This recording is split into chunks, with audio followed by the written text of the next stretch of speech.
Good evening, students. Today in 11th class physics, we are starting a new topic, apparent weight. Apparent weight is what? It is the weight which is measured by a weighing machine in some special situations. Special situations क्या हैं वो भी हम आपको example से बता सकते हैं. जैसे अभी आपने देखा होगा जायंट व्हील्स में when you are coming from top to bottom, सबसे ऊपर वाले पॉइंट से नीचे की तरफ अगर हम लोग आएंगे तो अभी हम लोगों को ऐसा एहसास होता है as if our weight has reduced, है ना. There are some situations practically in life where it appears as if the weight has reduced. तो weight apparently reduce हुआ है, actually weight तो कभी reduce होता नहीं है ना. So we say that there is an apparent change in the weight of the object. और ये apparent weight कितना आएगा उस समय पर, ये अभी हम लोग इसमें मेजर करेंगे, है ना. तो weight, true weight is the weight measured with the help of a weighing machine. अभी हम लोग weighing machine की मदद से weight को मेजर कर सकते हैं, है ना. अब weight अगर अभी हमें मेजर करना है तो मास और weight में सबसे पहले तो अंतर समझ लें. मास सपोज किसी ऑब्जेक्ट का 50 kg है, then we say that weight is what a force, और ये फोर्स कितना होता है m इंटू जी, और ये m कितना है 50 इंटू जी की वैल्यू कितनी है 10, तो ये 500 न्यूटन आ जाएगा. तो अभी हम लोग ये कहते हैं कि 50 kg मास है and this will be equivalent to what, this will be equivalent to a 500 newton weight. तो वेट एक फोर्स है, ये चीज याद रखना. हम लोग आम भाषा में इसको गलत तरीके से बोलते हैं, but we know in terms of physics weight is what, the force with which the earth attracts all the objects towards itself. तो अभी हम लोग ये कहते हैं बच्चों ट्रू वेट जो है this is measured with the help of a weighing machine. अब कुछ सिचुएशंस ऐसी रहती हैं जब ट्रू वेट जो है मशीन्स मेजर नहीं करती. It measures some changed weight, कुछ अपेरेंट वेट मेजर करती हैं. और ये सिचुएशंस में एक एग्जांपल अभी हमने जायंट व्हील का ले लिया, और दूसरा एक एग्जांपल है बच्चों लिफ्ट का.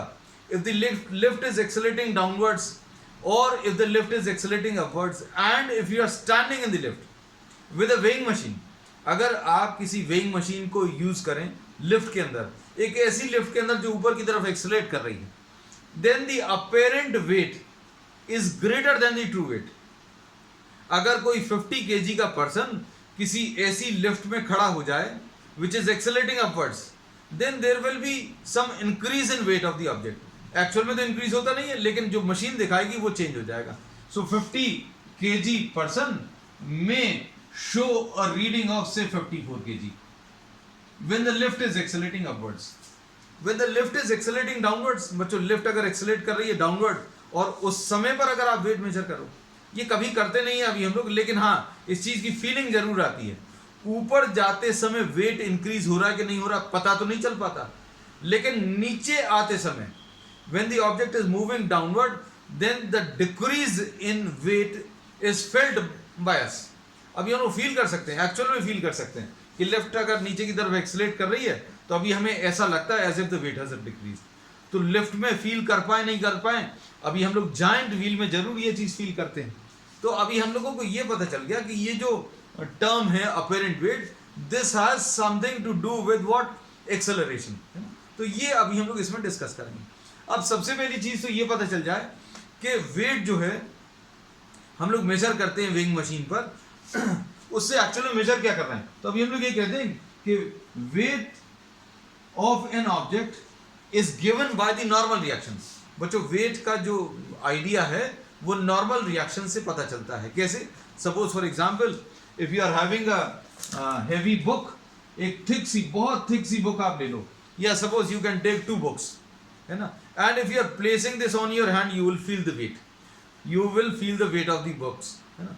लेकिन अगर आप उसको अगर एक कार्डबोर्ड के ऊपर रख लें, या suppose if you are placing on a wooden board and if you are holding the board, आपने बोर्ड को यहां पर और यहां पर पकड़ लिया और आपने दोनों बुक्स को इसके ऊपर रख दिया, है ना, तो आपके ऊपर डायरेक्टली वेट तो नहीं रखा, लेकिन अभी हम लोग ये कहते हैं बच्चों नीचे की तरफ वेट काम कर रहा है और ये जो वुडन प्लैंक है वो ऊपर की तरफ रिएक्शन एक्सर्ट कर रहा है. और ये जो वेट है बच्चों ये दोनों हाथों में यहां पर डिवाइड हो जाता है and we feel the weight of the object. So we say that a normal reaction is provided, और ये नॉर्मल रिएक्शन की वजह से वेट फील होता है. Now try to imagine a condition in which you are having a paper, a very thin paper, and you are trying to feel the weight of the same books by placing the books on this paper. Then we will not be able to feel the weight of the object. Weight feel नहीं कर पाएंगे. Reason क्या है? Weight नीचे की तरफ काम कर रहा है, no doubt, but the normal reaction provided by the surface is not provided by the newspaper. या जो पेपर अभी हम लोगों ने लिया है वो पेपर ये ऊपर की तरफ सपोर्ट नहीं दे पाएगा, और इस ऊपर वाले सपोर्ट की वजह से ही अभी हम लोग वेट फील कर पाते हैं, है ना. तो अभी हम लोग वेट फील नहीं कर सकते. Suppose if you are having a stone, एक भारी सा एक पत्थर ले लो, आप हाथ में डायरेक्टली पकड़ लो, वेट फील कर लोगे. क्यों? क्योंकि नीचे की तरफ वेट काम करेगा, ऊपर की तरफ नॉर्मल रिएक्शन काम करेगा, है ना. अब इसमें suppose you are placing the stone on a wooden plank and you are holding the plank. अगर आपने प्लैंक ऐसा पकड़ा तो अभी हम लोग बोलेंगे you will be able to feel the wait.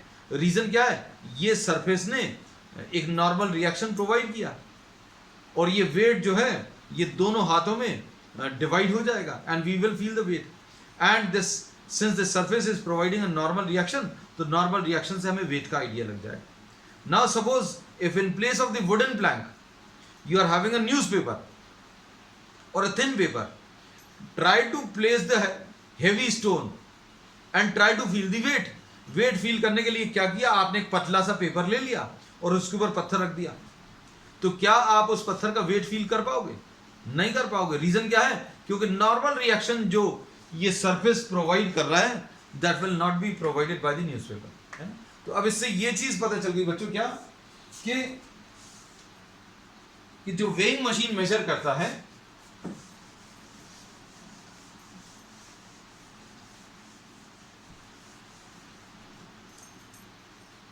The weighing machine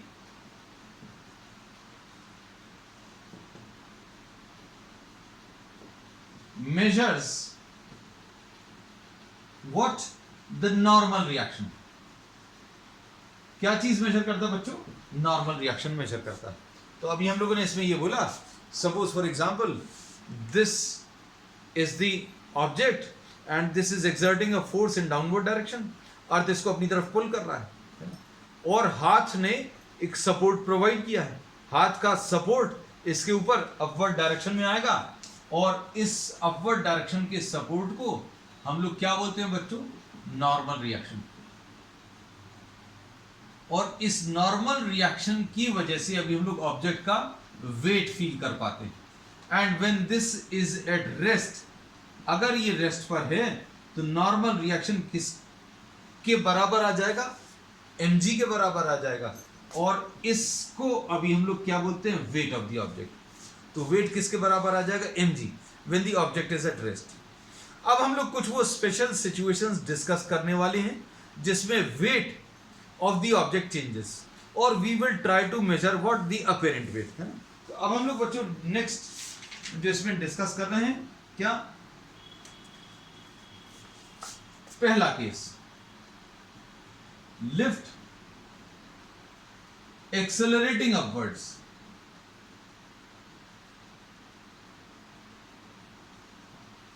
lift accelerating upwards. तो अब हम लोग इसमें क्या बोल सकते हैं बच्चों? इसमें suppose the upward acceleration, suppose the upward acceleration of the lift is a is what? The upward acceleration of the lift. अब इसमें ये ऑब्जेक्ट रखा हुआ है. The object may be a book, it may be a block, it may be you sitting inside the lift. अब इसमें इसका free body diagram अगर अभी हम लोग ड्रॉ करें, इस ब्लॉक का अभी हम लोग यहां पर फ्री बॉडी डायग्राम ड्रॉ कर रहे हैं. अब देखना अच्छे से बच्चों, समझना बात को.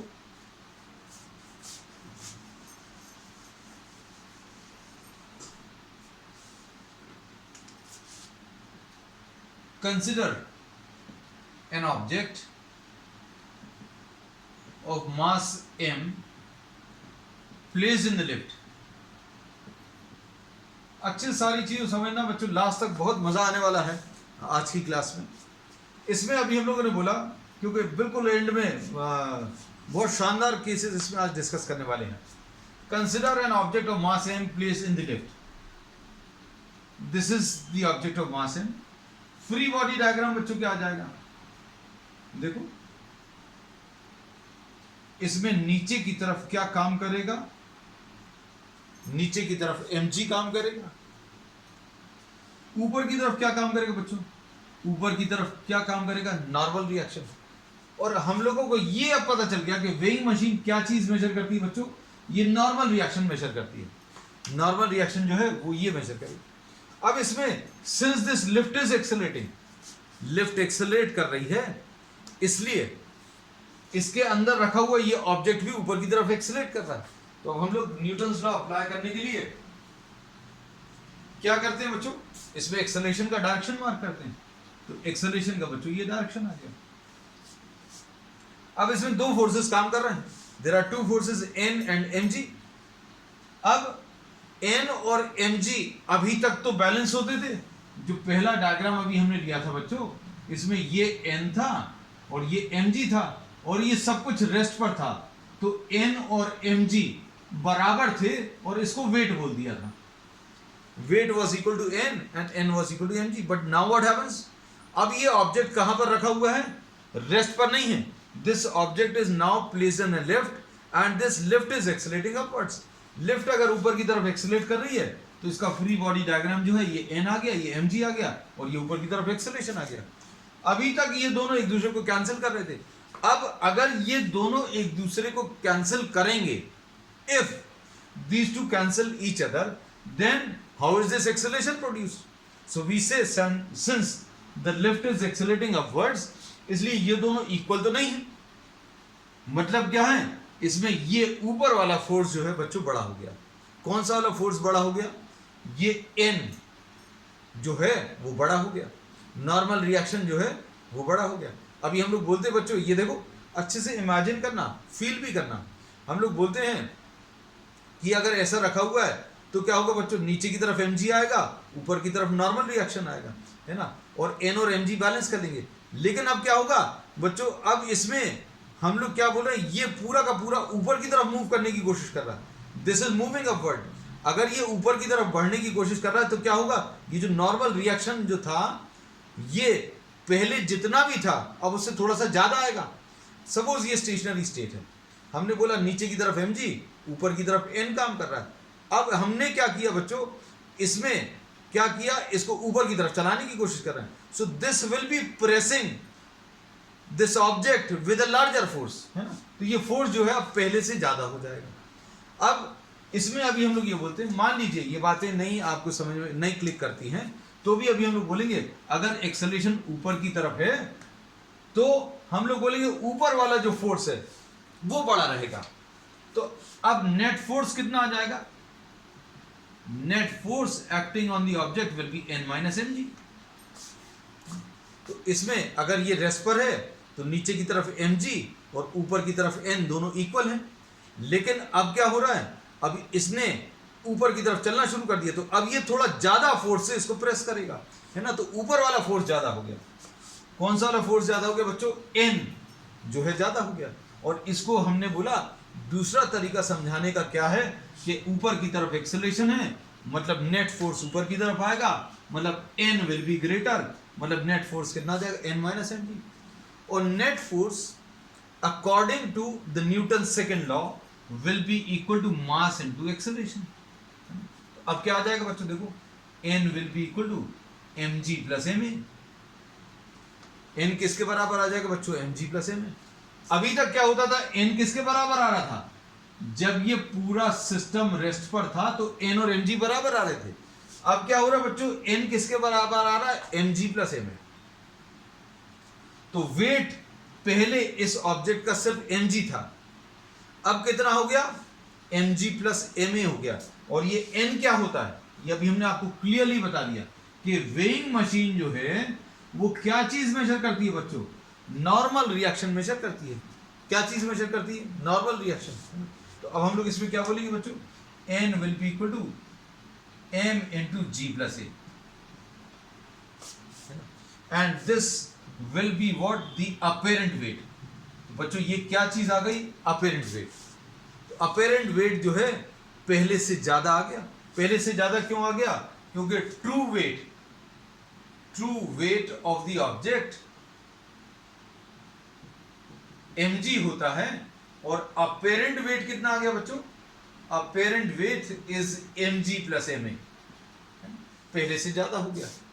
अब इसको एक सिंपल एक एग्जांपल से क्लियर कर दे रहे हैं. Suppose you are having your weight is 50 kg, your mass is suppose 50 kg, m जो है बच्चों 50 kg है. अब हम लोग क्या बोलेंगे? And you are sitting in a lift which is accelerating upwards with an acceleration. Upward acceleration बच्चों ये कितना है? 2 मीटर्स पर सेकेंड स्क्वायर. तो अपेरेंट वेट कितना आ जाएगा? Apparent weight will be 50 into G plus A. G कितना होता है? 10 होता है और ए कितना होता है? 2 होता है. तो ये कितना आ जाएगा? 50 इंटू 12 यानी 600 न्यूटन. मतलब कितना आ जाएगा बच्चों? ये 600 न्यूटन आ जाएगा. मास और वेट में रिलेशन अभी हमने बताया था. मास होता है m, है ना. वेट क्या होता है बच्चों? mg. अब आप वेट को g से डिवाइड करो तो मास मिल जाएगा. अब आप इसको 10 से डिवाइड कर दो तो कितना आ जाएगा? 10 से का डिवाइड करो तो 60 kg आ जाएगा. तो जो 50 kg का पर्सन था, द पर्सन और the student who was having a mass of 50 kg in a lift which is accelerating upwards with an acceleration of 2 meters per second square will be showing a reading of what? 60 kg. मतलब अगर कोई कम wait वाला है जिसका मास कम है, उसका wait अगर आपको या मास ज़्यादा दिखाना है तो क्या करना पड़ेगा? उसको मेजर करना पड़ेगा. कहाँ पर? In a lift which is accelerating upwards, है ना. तो ये मजाक की बात है. अभी हम लोग वेट मेजर कभी लिफ्ट के अंदर तो करते नहीं हैं, but we can talk about this situation, है ना. So if we try to measure the weight of an object which is accelerating upwards, then the apparent weight is greater than the true weight. Apparent weight बच्चों कितना है? mg plus ma. वैसे कितना आता है? Normal condition में wait कितना होता है? mg. तो मतलब इसमें इंक्रीज हो गया. कितना इंक्रीज हो गया बच्चों? इतना इंक्रीज हो गया. तो अब हम लोग इसमें कह सकते हैं कि इफ लास्ट लाइन बच्चों ये है, if the lift is accelerating upwards then the apparent weight is greater than the true weight. Apparent weight कितना है वो बता दें, ट्रू वेट भी बता दें. तो ट्रू वेट होता है बच्चों mg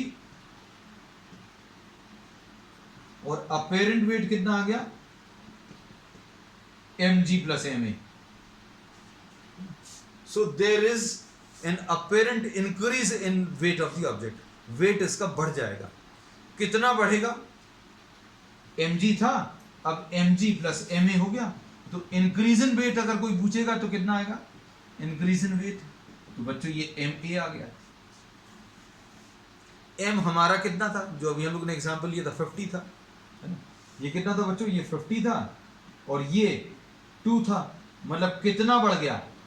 100 न्यूटन बढ़ गया. कितना बढ़ गया? 100 न्यूटन. न्यूटन को आप मास में कन्वर्ट कर लो. कैसे मास में कन्वर्ट करोगे? 10 से डिवाइड कर दो, 10 kg बढ़ जाएगा, है ना. तो अब इसमें अभी हम लोगों को ये पता चल गया, if an object is placed in a lift which is accelerating upwards then there is an apparent increase in weight of the object. ठीक. अब नेक्स्ट केस इसमें ले रहे हैं बच्चों लिफ्ट एक्सेलरेटिंग डाउनवर्ड्स. ये बड़ा इंटरेस्टिंग है क्योंकि इंक्रीज इन वेट तो अभी आप फील नहीं कर पाते हो. If you are sitting on a giant wheel, then you are not able to feel the increase. When you are moving upward on a giant wheel, then you are not able to feel the increase. लेकिन जो decrease होता है बच्चों वो feel कर पाते हैं, है ना. वो feel कर पाते हैं. कितना होगा ये भी अभी हम आपको बताएंगे, है ना.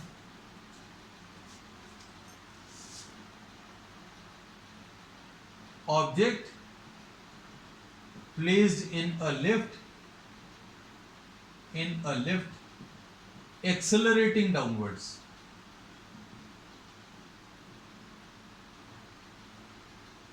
Object is placed in a lift which is accelerating downwards. अब इसमें normal situation when the object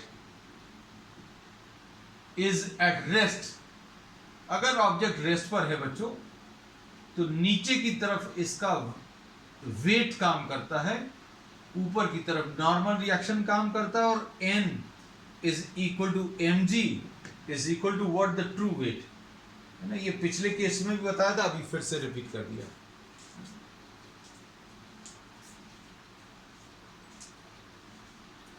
अब इसमें देखो बच्चों, now suppose here you are having a lift and this lift is accelerating downwards। Lift बच्चों डाउनवर्ड डायरेक्शन में accelerate कर रही है। Suppose the downward acceleration, the downward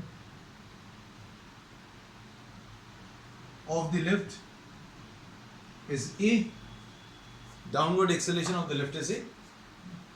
अब mass of the object is m। अब अंदर इसको वेइंग मशीन पे रखा हुआ है ना, तो वेइंग मशीन जो मेजर करेगी वो अपेरेंट वेट हो जाएगा। और वेइंग मशीन क्या चीज मेजर करती है बच्चों? n मेजर करती है। It measures what? It measures n। अब देखना, अब इसमें आप थोड़ा सा सोच कर देखना, फिर से वही कंडीशन, ये ऑब्जेक्ट नीचे की तरफ प्रेस कर रहा है, the hand is providing a support in upward direction, हाथ ने ऊपर की तरफ प्रेस किया। अब आप क्या कर रहे हो बच्चों? सडनली नीचे की तरफ जा रहे हो। अब हमने ये बोला ये ऑब्जेक्ट यहां पर था, अब इसको सडनली नीचे की तरफ अगर ले जाओगे तो क्या होगा? इसका जो सपोर्ट था, जो इसको सपोर्ट प्रोवाइड किया हुआ था, जो हाथ अभी हम लोग लगाए हुए थे, वो हाथ इधर से हट गया। हाथ इधर से हटेगा तो क्या होगा? इसका जो अपवर्ड डायरेक्शन का सपोर्ट है वो लॉजिकली हमें ऐसा लगता है कि कम हो जाएगा। तो will try to see the calculations, देखते हैं कैलकुलेशंस में क्या आता है। फ्री बॉडी डायग्राम ड्रॉ करें बच्चों।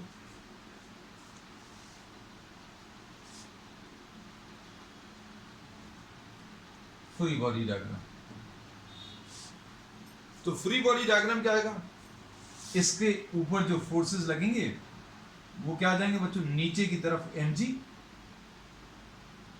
और फिर दूसरा फोर्स कौन सा है? ये जो फ्लोर है, फ्लोर ऑफ द लिफ्ट, ये इसको सपोर्ट देकर रखे, इसको सपोज अभी हमने n डैश लिख दिया है ना। थोड़ा सा चेंज कर देना क्योंकि पिछले वाले केस से ये अलग वैल्यू से। अब इसमें कौन सा वाला फोर्स ज्यादा रहेगा और क्यों, ये देखने के लिए हमें इसका एक्सेलरेशन मार्क करने पड़ेगा। तो एक्सेलरेशन किस डायरेक्शन में बच्चों? एक्सेलरेशन इसका नीचे की तरफ है। अगर इसमें एक्सेलरेशन नीचे की तरफ काम कर रहा है, इसका मतलब क्या है? अगर एक्सेलरेशन नीचे की तरफ काम कर रहा है, इसका मतलब है कि नीचे वाला फोर्स बड़ा है। मतलब कौन सा वाला फोर्स बड़ा है बच्चों? mg बड़ा है ना, और n डैश कम है। तो हम लोग क्या बोलेंगे इसमें? Net force. नेट फोर्स क्या आ जाएगा बच्चों? Net force will be equal to mg minus n dash, ऐसा कुछ आ गया। और net force according to newton second law is equal to what? Mass into acceleration. तो अब इससे n डैश क्या मिलेगा बच्चों? n dash will be equal to mg minus n।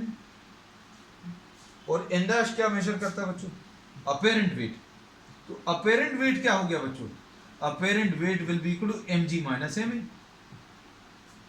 और ट्रू वेट कितना था? तो ये देखो, ये ट्रू वेट तो mg है, ट्रू वेट mg है, तो mg से क्या ये कम हो गया? यस डेफिनेटली ये mg से कम हो गया। कितना कम हो गया? तो अभी हम लोग ये पता है, दिस इज ma। तो अब हम लोगों को ये पता चल गया there is an apparent decrease, there is a decrease in weight of the object. Object का जो वेट है वो कम हो जाएगा। अब ये कैलकुलेशंस करके देखें उसी स्टूडेंट के जिसका मास जो है 50 kg था, है ना।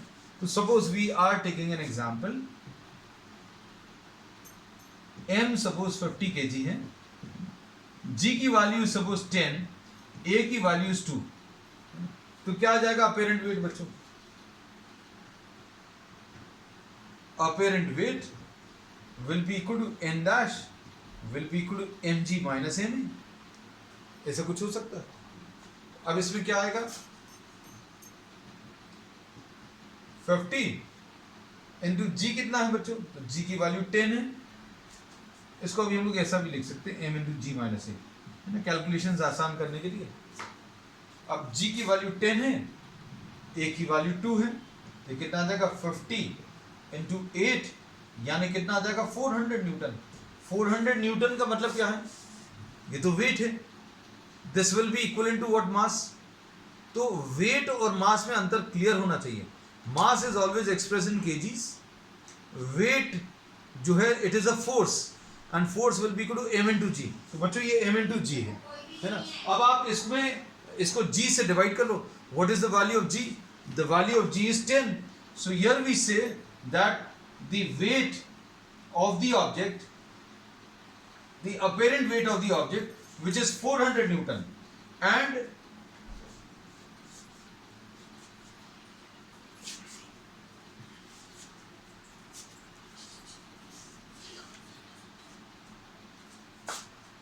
so here we say that the weight of the object, ये जो weight है ये 400 Newton दिख रहा है।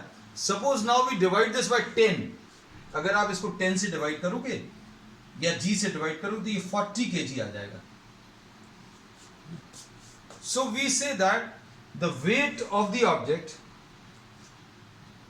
which was 500 newtons initially, ये बच्चों इनिशियली कितना था 50 इंटू 10, ये 500 Newton.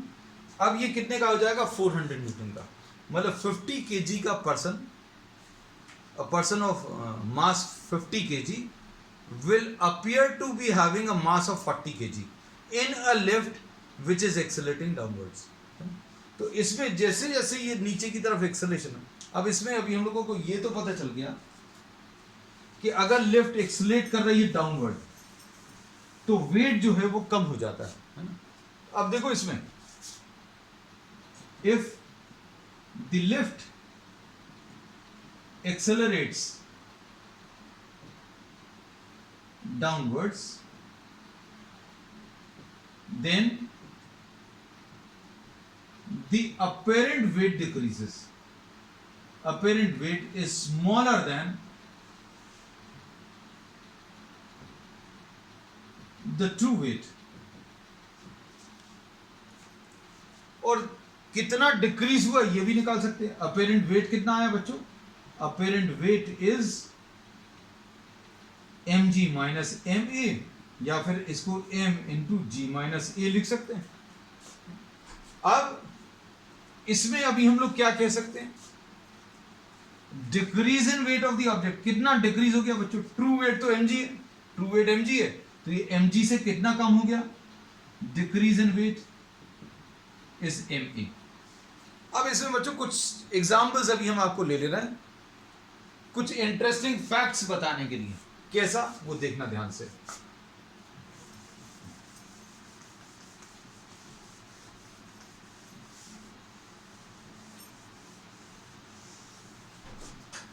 Suppose the mass of the person 50 kg है, g की वैल्यू कितनी है, g की वैल्यू 10 है। अब इसमें apparent weight we will try to calculate for different accelerations। अगर एक्सेलरेशन अभी हम लोगों ने 1 ले लिया, the downward acceleration 1 meters per second square, suppose 2 meters per second square, suppose the lift is accelerating downward with 4 meters per second square। हम लोग जो ordinarily lift यूज करते हैं बिल्डिंग्स में, उनमें एक्सेलरेशन बहुत ज़्यादा नहीं होता है ना। जो डाउनवर्ड और अपवर्ड एक्सेलरेशन है that is very small, this may be of the order of say 0.2 metres per second square, 0.5 metres per second square, ऐसे कुछ एक्सेलरेशन होते हैं। एक्सेलरेशन बहुत ज़्यादा नहीं होते उसमें, but theoretically we can talk about acceleration. Downward acceleration is suppose 4 meters per second square. Suppose this is 6 meters per second square. तो apparent weight क्या होगा बच्चों, निकाल सकते हैं 50 into 10 minus 1, यानी कितना आ जाएगा बच्चों 50 into 10 minus 1, this will be 450. तो ये 50 kg का जो ऑब्जेक्ट है वो 45 kg का समझ में आएगा. The apparent reading which will be shown by the weighing machine will be 45 kg. अब 2 meters per second square अगर आप ले तो 50 into 10 minus 2, 10 minus 2 8 आ जाएगा, मतलब ये 400 आ जाएगा. 400 न्यूटन्स. बच्चों ये न्यूटन्स हैं और effectively in terms of mass this will be showing what 40 kg. 10 से डिवाइड कर रहे हैं, जी से डिवाइड कर देंगे तो मास में कन्वर्ट हो जाएगा बच्चों. अब इसमें 50 into 10 minus 4, तो ये 6 आ जाएगा. 6 into 50 कितना आ जाएगा 300 है ना. तो ये कितना आ जाएगा 30 kg. So if a person is of 50 kg and if this person is trying to measure his mass in a lift which is accelerating downwards with an acceleration of 4 meters per second square, तो 50 kg वाले की reading कितनी 30 kg आएगी, या फिर इसको 300 Newton's बोल सकते हैं. तो हम लोग ये कहते हैं whenever an object is placed in a lift which is accelerating downwards, कोई भी ऑब्जेक्ट अगर किसी लिफ्ट में रखा हुआ जो नीचे की तरफ एक्सेलरेट कर रही है तो क्या होगा, वेट कम हो जाता है, और ये कम वेट जो है वो फील होता है. और अभी हम लोग मालूम है जायंट व्हील में when we are moving downwards, when someone is moving from top to bottom, ऊपर से नीचे की तरफ अगर आएंगे तो अभी हम लोग ये डिक्रीज इन वेट फील होता है, बहुत अच्छे से फील होता है. अब इसमें बच्चों suppose we are considering an imaginary situation, भगवान करे ऐसा कभी नहीं हो. Suppose we are trying to calculate the weight of a person who is sitting in a lift whose cable has broken. मतलब important case. Suppose the cable of the lift breaks. Cable टूट जाएगी अगर, तो सबसे पहला जो reaction है wait का नहीं रहेगा, है ना. जान बचाने की बात होगी, just to save lives, but we can talk in terms of science, है ना. तो डाउनवर्ड एक्सेलरेशन बच्चों कितना हो जाएगा लिफ्ट का, downward acceleration of the lift a will be equal to g. नीचे की तरफ जो एक्सेलरेशन है बच्चों किसके बराबर आ जाएगा, अगर cable of the lift it breaks, what will happen, the downward acceleration will be equal to g. अगर केबल टूट गई तो ये फ्री फॉल, जैसे ये पेन गिर रहा है वैसे वो लिफ्ट गिरेगी, है ना. तो अपेरेंट वेट कितना हो जाएगा बच्चों, उस स्टूडेंट का अपेरेंट वेट हो जाएगा m इंटू जी माइनस ए, है ना. तो ये तो m है, ये g है, और a की जगह भी अभी हम लोगों ने g लिख लिया, कितना आ जाएगा 0 आ जाएगा.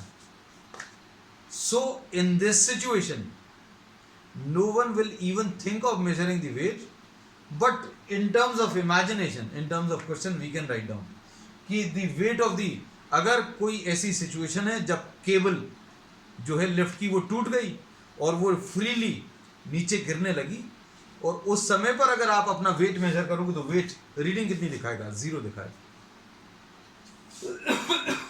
ठीक है, समझ आ गई बात, सिर्फ imagination. This condition is termed as the condition of weightlessness, है ना.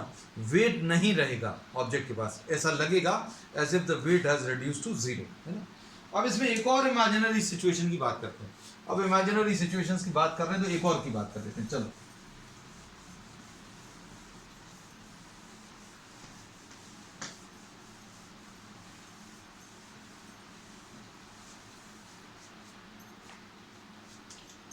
सपोज अब हम लोग इसमें ले रहे हैं,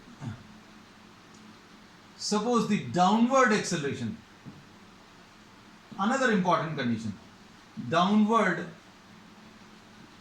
acceleration of the lift a is greater than जी.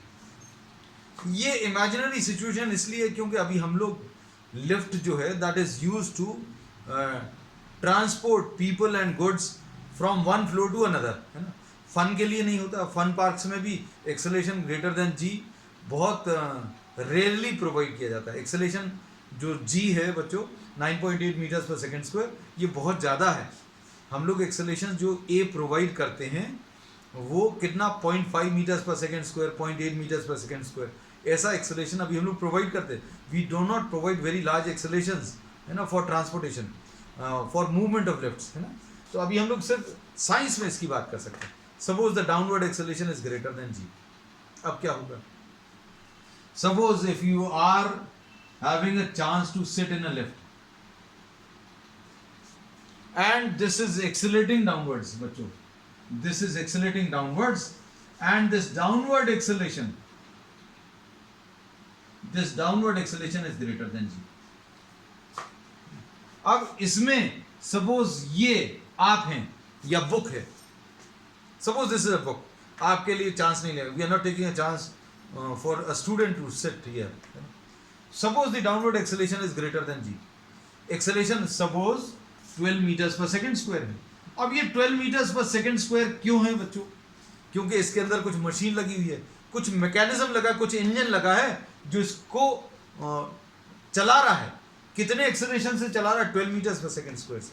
लेकिन इस बुक में कोई मशीन लगी है क्या? नहीं लगी। अब हम लोग क्या बोलेंगे? अब इसका जो एक्सेलरेशन है बच्चों, किसका? लिफ्ट का, नीचे की तरफ 12 मीटर्स पर सेकेंड स्क्वायर है।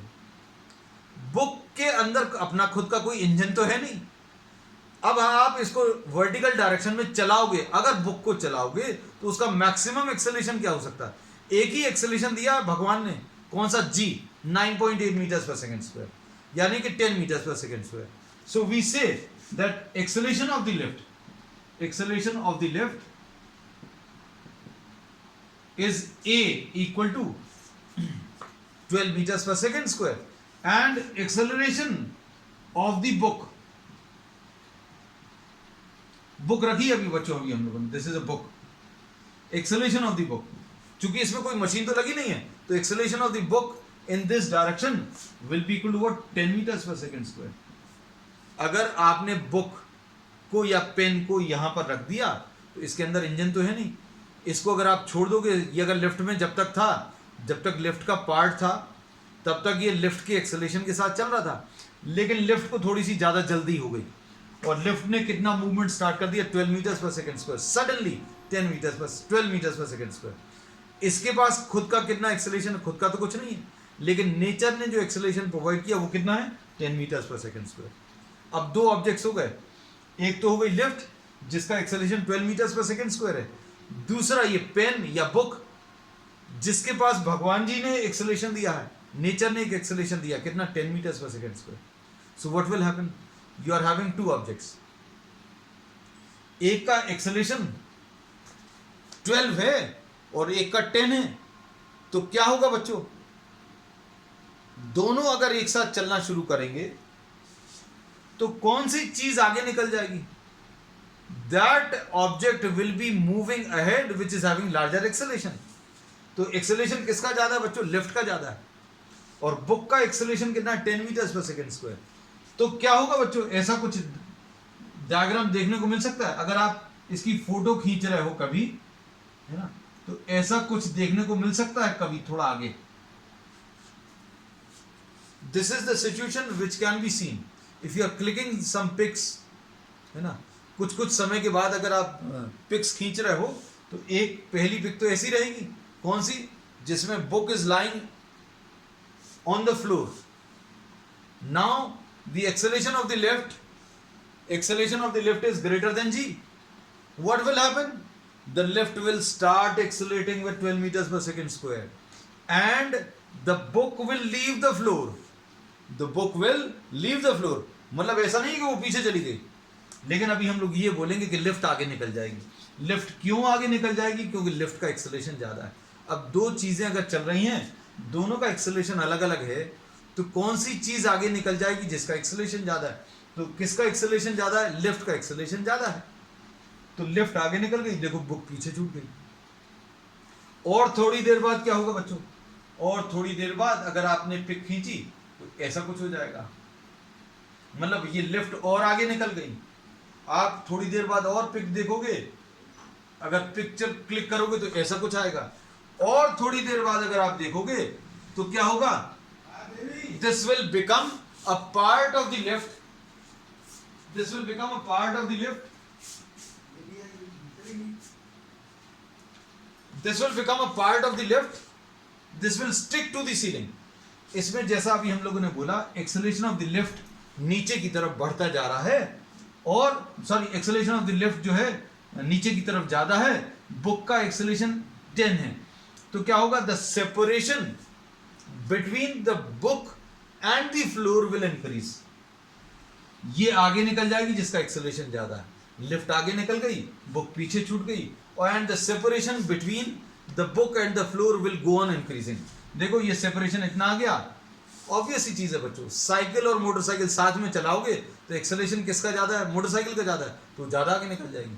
थोड़ी देर बाद देखोगे और सेपरेशन बढ़ जाएगा, इन दोनों के बीच का सेपरेशन बढ़ गया, फ्लोर और बुक के बीच का और बढ़ गया।